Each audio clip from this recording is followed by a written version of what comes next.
Yesterday we got ourselves the reveal trailer for Modern Warfare 2, and even though the trailer didn't give off too much information about the game, we got a lot of information from content creators who got a presentation from Infinity Ward, and some of them were even flown out to LA to play the game for themselves. And unfortunately I am not one of those people, so all this information I'll be providing in this video is from multiple sources, whether that's Charlie Intel, Ghost of Hope, Prestigious Key, FaZe Jev, you name it. Exclusive Ace, you know, all the information I'm going to be providing within this video comes from all those different sources. I'm sure you are all well aware of who those people are, and without further ado, let's just dive into what we're going to be able to see within Modern Warfare 2. Starting with the Vault Edition of Modern Warfare 2, the reason why I'm bringing this up at the beginning of the video is because there's some pretty cool things that are coming with this. It's a cross-gen bundle download. You get a Red Team 141 operator pack, and based on that image, it looks like it's just like red operator skins for like certain characters.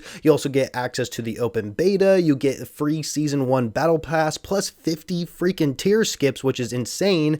And then of course the Ghost Legacy pack comes along with it, which is 10 weapon blueprints plus 12 operator skins, which is really good for cosmetic things at the very launch of the game, if I'm being honest with you. However, the problem with that is, what are these 10 weapon blueprints? Like, how do we know what they're gonna be? And like, what are the operator skins? We don't know what they look like. And the same thing can be said about the FJX Cinder first ever weapon vault. We have no idea what the fuck this even is. Like, well, based on the image there, it's some sort of like Gunsmith thing where you can swap out different attachments to make them look differently, or I assume that's what it is, because you see a bunch of different grips there, you see a bunch of different looking barrels and stock attachments, so I'm assuming that's what it is, but Infinity Ward didn't explain what it is, and you can pre-order this right now if you want to, this specific version of Modern Warfare 2, and so if I were you guys, I'd hold off on your money for it, just so later on we actually know exactly what these weapon blueprints, operator skins, and even what the FJX Cinder weapon vault is, because there has been no explanation for it, so I just thought I'd throw that out here at the beginning of the video. Infinity Ward did confirm that the Modern Warfare 2 engine is going to be used in future Call of Duty titles from here on out.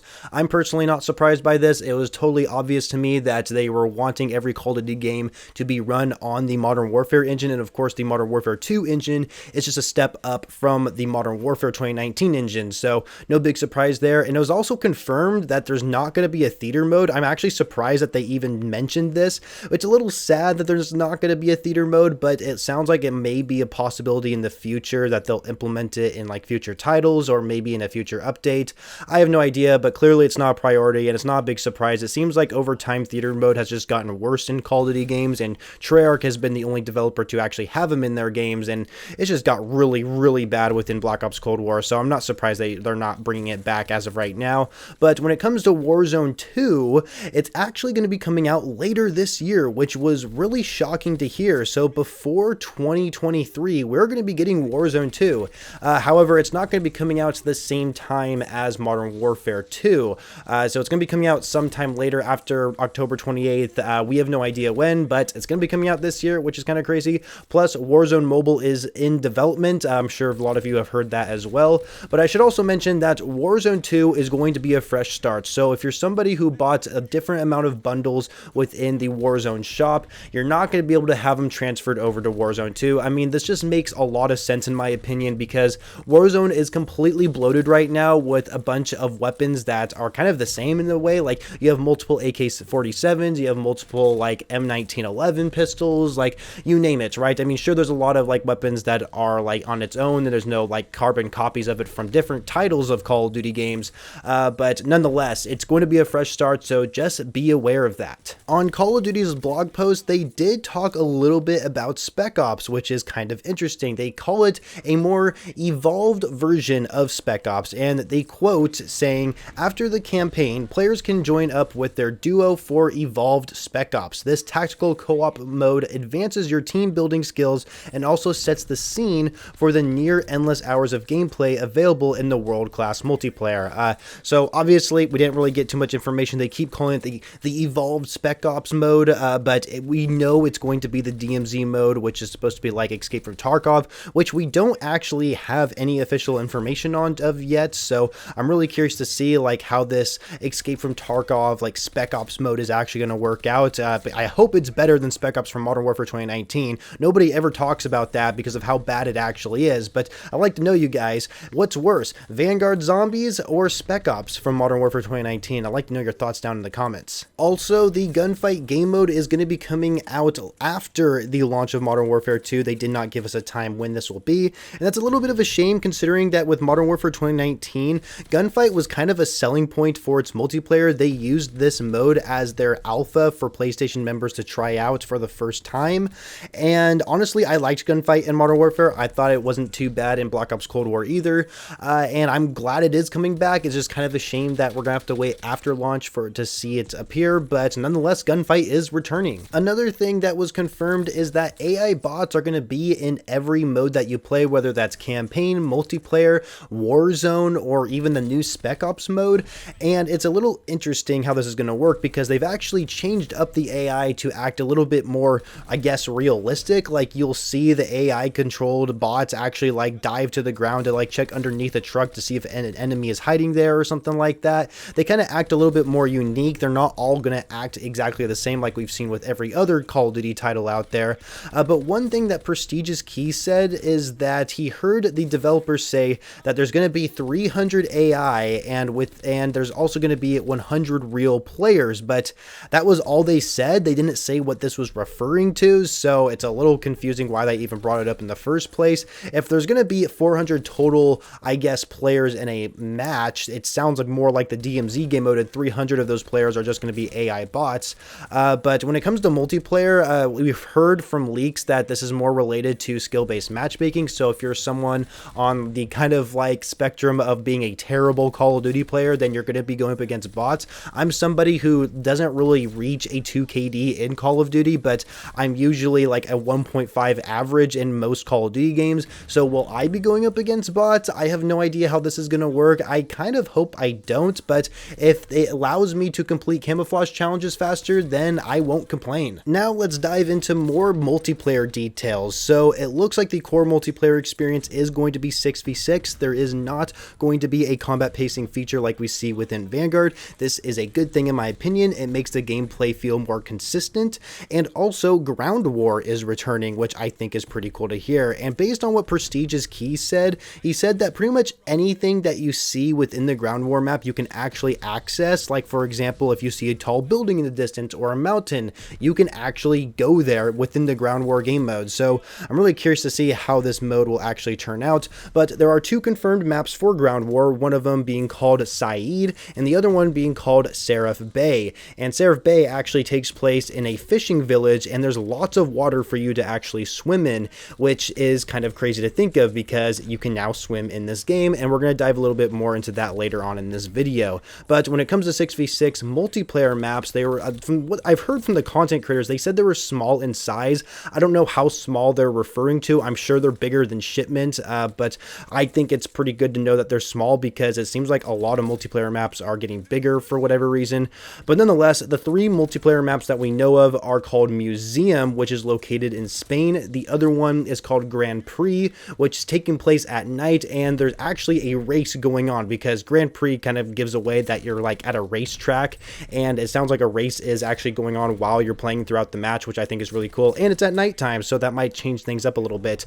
Also, the 3rd map is called Farm 18. This is more of like a target practice or training facility type area. Think of maybe like the decoy map from Vanguard, because that map is supposed to be kind of like a training facility for soldiers, so maybe something similar in that regards. There is also going to be 2 new multiplayer game modes. The first one called Knockout, and I don't know if this is a team game mode or more of a free-for-all type mode, but you only get 1 life and there are revives. I don't know if these are self-revives or if your teammate has to go ahead and revive you, but the objective is to hold a bag of money, and you have to be essentially the last person standing with that bag of money in order to win the round. And it sounds like these like rounds last between like 30 seconds to a minute long, and when you pick up this bag of money, every enemy player is going to see where you're located. So you could essentially at the start of the match pick up this bag of money and have everybody just come after you if you really wanted to, and that's pretty much what Prestigious Key, that was pretty much his own words saying that. And then the second game mode is Prisoner Rescue, and in this game mode you have to either save prisoners or eliminate enemies, and this is really similar to a game mode like we see within Rainbow Six Six Siege. I don't have too many experiences playing matches within Rainbow Six Siege. It is a fun game from what I've played, but I do know there is a game mode similar to this where, you know, there are enemies holding hostages and then the other team has to go ahead and find these hostages and rescue them, or of course you just eliminate all players and then the round ends essentially. It sounds pretty interesting. I'll have to see how that actually plays out. When it comes to the movement for multiplayer, we are going to be seeing sliding as we usually do, but you can also choose the dolphin dive as well, which I think is quite interesting. So I'm not sure how the mapping is going to work with a controller or how the key binding works on a keyboard, but you can slide or dolphin dive. There isn't like an option in the menu for you to choose either one, and you can only do that one at a time. You can choose to do either one in game whenever you want, which I think is quite interesting. Also, you can hang on ledges, like really any ledge of like a windowsill or on top of a roof, and then you can like look over that ledge with your pistol and take out enemies. That is also really interesting. You can also mantle, which I guess has been a little bit different than what we're used to, because you can go on a grapple and be upside down like we saw at the beginning of the trailer, but you can also mantle onto different things, and then you can use that mantling to, I guess, go to a different mantle spot and, like, I don't know, basically act like Spider-Man maybe or something like that. I have no idea how this is going to work or like really what it is exactly. I've only been hearing words out of other content creators' mouths. And also, of course, swimming, like I teased earlier. So yeah, swimming is going to be a thing. And what's kind of interesting, what I heard about swimming, so when it comes to actually hanging on a ledge, swimming and grappling, you're only able to use your sidearm. You can't actually have your primary weapon out to take enemies. Also, you can use melee weapons as well if you desire. When it comes to swimming though, and only using your sidearm, this is a little odd to me because in previous Call of Duty games, we were able to swim. This is the first time Infinity Ward has actually added swimming to their multiplayer. Treyarch has done it for a few years now, and I love underwater combat, especially when we first got it introduced in Black Ops 3. And so in those games, you could use your primary weapon underwater. You could pretty much essentially use any weapon you wanted while you were underwater, but from what I've heard, you can only use a sidearm, which I think is a little odd. I don't know why this is the case, but I should also mention that when it comes to like shooting underwater or shooting bodies of water, your bullets are going to do less damage and it's going to slow down the velocity of your bullets. I mean, this just makes sense. You're shooting at water, for goodness sake. So they're trying to make it more realistic in that sense, which I think is really cool to know.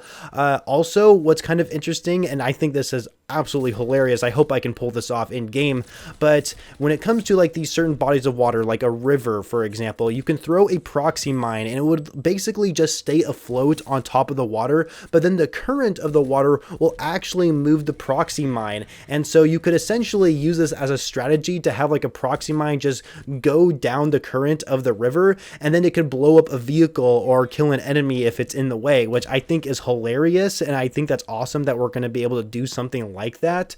And so I can't wait to actually see how the underwater, like, I guess, movement and combat actually works within this game. The Gunsmith in Modern Warfare 2 is going to act a lot differently than what we saw in Modern Warfare 2019, and based on what content creators have said, they are even confused exactly on how it works. And so I'm going to do my best on explaining it based on the different ways I've heard other content creators describe it, and I'm going to do my best to actually put in some additional information that I can't confirm is true that might make more sense on how Gunsmith actually works in Modern Warfare 2. But first, let's talk about fine-tuning attachments, which does make sense in my opinion, and I think it's a really cool feature. So fine-tuning attachments, I'll just give an example on like basically like how this works. So take the barrel of an assault rifle and you can choose to make it longer or shorter to your liking. There's literally a slider you can choose to choose exactly how much shorter or longer you want this barrel to be. And why you would do this is because if you were to make the barrel longer, you would increase the accuracy of the weapon. However, the ADS speed would actually decrease. And so the opposite is said if you were to make the barrel shorter, the accuracy would get a lot worse, the recoil is a lot higher, but the ADS speed is a lot faster. And so you can do this with, I think, every attachment in the game. And I'm really curious to see like the kind of builds that people will come up with when it comes to this feature, because this is completely new to Call of Duty. and I'm really curious to see how it'll work. Now, based on the images that content creators were presented, it showed that a weapon could have 5 attachment slots, but you could only select up to 3, and it's a little weird because other people said that they were able to see that you could select up to 5 attachments if you wanted to, so it was really confusing on like how many attachments you can actually equip to a weapon, but I think I figured this out. So this ties in a little bit with how you actually unlock different weapons in the game. It doesn't seem like it's as simple as just leveling up to like level 20 to unlock the AK-47 or something like that. I don't know. And so like this is how I heard it basically. So it looks like there's going to be different types of like skill trees within the different type of gun classes. Like there's going to be a separate skill tree for like the AR class, there's going to be a separate skill tree for the SMG class, or maybe each weapon class is considered to be a branch of the entire tree. I don't know. So think of like RPG games that have skill trees. Like for example, Borderlands has one. I think Fallout has one as well, where they have different types of skill trees. I think Skyrim does as well. So a lot of RPG games have skill trees, and they're somehow incorporating it into Modern Warfare 2 when it comes to unlocking new guns. So for example, with the AR class, when its own tree progression, you start off with like the M16, for example, and you earn XP. You're going through like the different like assault rifle XP levels, and then at a certain point you unlock a new weapon, which could be the AK-47 at level 20 or something like that. And what's also really interesting is that some guns will have the same attachment, and once you unlock that specific attachment, you can use it for every gun in that class. So let's say you unlock the red dot sight for the AK-47. Well, now you can use that red dot sight on the M16, on the ACR, whatever other guns are going to be in the assault rifle class, which I think is a good thing. I love that. That means you don't have to level up every gun individually to unlock the same fucking attachments. It just makes a lot of sense to me. Also, I heard that you can unlock attachments for a gun that you can't unlock anywhere else. So there could be a, like Prestigious Key used the example of using or like unlocking a laser sight for like the MP5 and that you can't use for any other gun, but you can somehow use that laser sight on other guns by going through the tree, or so by going through the skill tree or whatever, right? It's just kind of weird the way it's worded. Like I said, everyone's a little confused on how it works exactly. But kind of going back to the weapon slots here, or the attachment slots. So when it comes to the attachment slots, the images that basically was mostly described is that there was 5 attachment slots, but you can only equip 3 attachments. But to the people who said that you can actually equip up to 5 attachments, how I think this works is that this skill tree you have within the assault rifle class, for example, when you progress through it, not only are you unlocking new weapons, but you're also unlocking more attachment slots for your assault rifles. So that way, instead of equipping up to 3 attachments, you can now equip up to 4 attachments. That's how I think this system is going to work, and that actually makes a lot of sense to me. And I think it's a really unique way of progressing in Call of Duty, and we'll just have to see how it actually plays out in game. The next thing I want to talk about is field upgrades. So the first thing people were talking about was a tactical camera. This sounds like it's going to be similar to the tactical camera we saw within Black Ops. However, I don't think the camera actually replaces your minimap like it did in Black Ops, but what's interesting about this tactical camera, you can place it on walls, ceilings, the ground, literally anywhere from the sounds of it. And also what's kind of interesting is that your teammates can look at this tactical camera as well. I think in order to actually see what the camera is seeing, you have to pull out like an iPad or something like that and be able to look at it. I don't think it replaces your minimap. I didn't hear any content creators saying it does replace your minimap, but also the tactical camera can be used to mark players as well. So if you remember the recon drone from Modern Warfare 2019, that could be flown around and you can mark enemy players. I think it's the same thing with this tactical camera, except it's just put into one spot. Also, another field upgrade is called the drill charge, and this is quite interesting because the drill charge is this device that you place on the wall and then it sends a grenade on the other side of that wall. This can be extremely useful in search and destroy, same with the tactical camera as well, I suppose.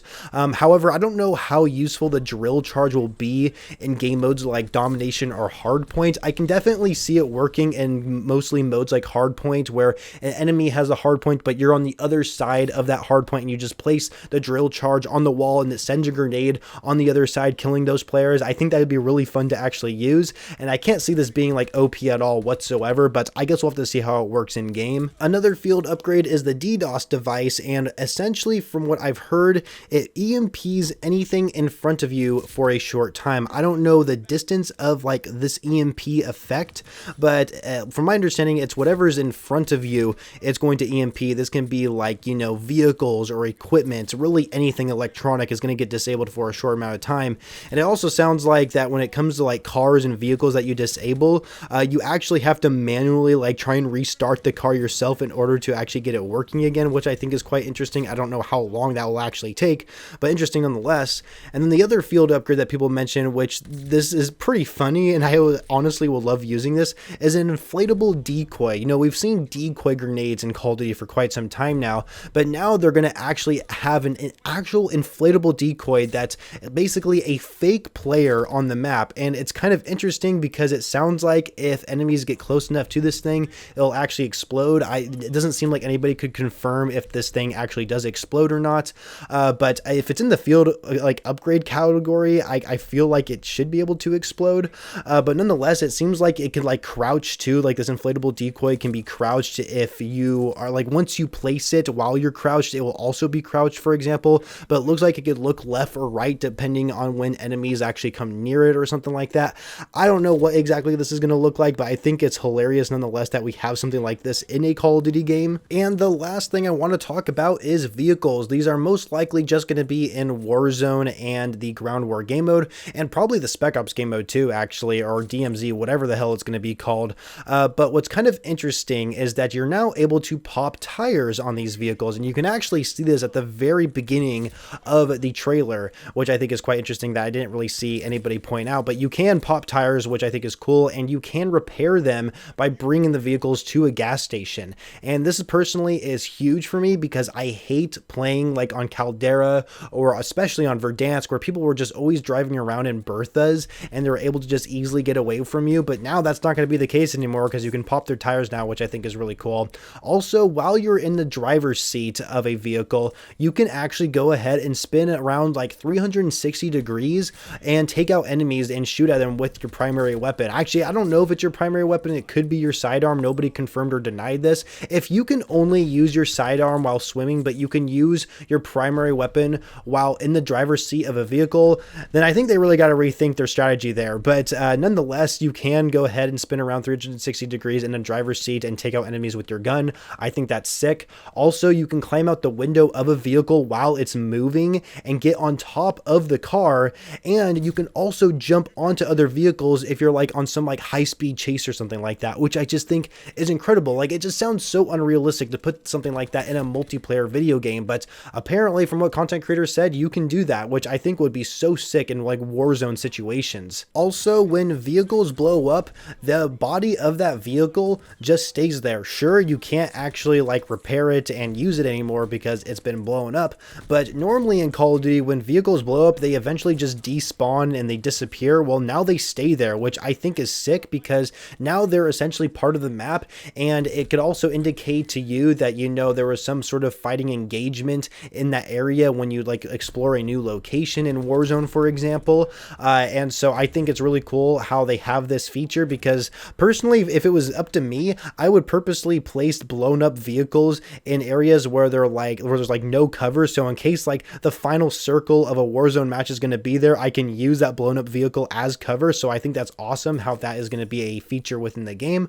Another thing that you guys may have heard about is there's going to be this new helicopter you can drive. It's not going to be like this helicopter like Little Bird you can like fly around in like you see within Warzone right now. This thing's like a lot bigger. It's like a heavy duty chopper, and it can actually hold up to 2 pilots, which I think is kind of interesting. But in the back of the chopper, you can actually hold up to like 6 players, and you can like walk around in this chopper while it's flying, which is absolutely incredible. And one thing that I heard, which I think is quite interesting, if you are like the only one flying it, for example, you can keep it idle in the air and it just keep it in one place and walk around in the helicopter if you wanted to. So like what Prestigious Key said, you could literally go ahead and just keep this thing in the air and just have no pilot on the front seat there and just snipe people, like creating your own sniper's nest essentially. But of course, when you keep this thing idle, you're pretty much exposed to rocket launchers shooting you down pretty easily.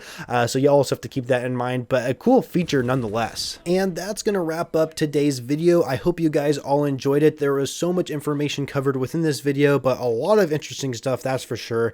And I really hope this year Modern Warfare 2's multiplayer plays well, because I wasn't a huge fan of Modern Warfare's multiplayer, which is a shame, but I am excited about the campaign, which is cool, which by the way, I believe we also got some campaign footage today, which is really cool to see. I probably won't make a video covering it. I don't really see a point in doing so. Nonetheless, make sure you guys are subscribed to the channel for future Modern Warfare 2 videos, and of course like this video if you found it really helpful and informative.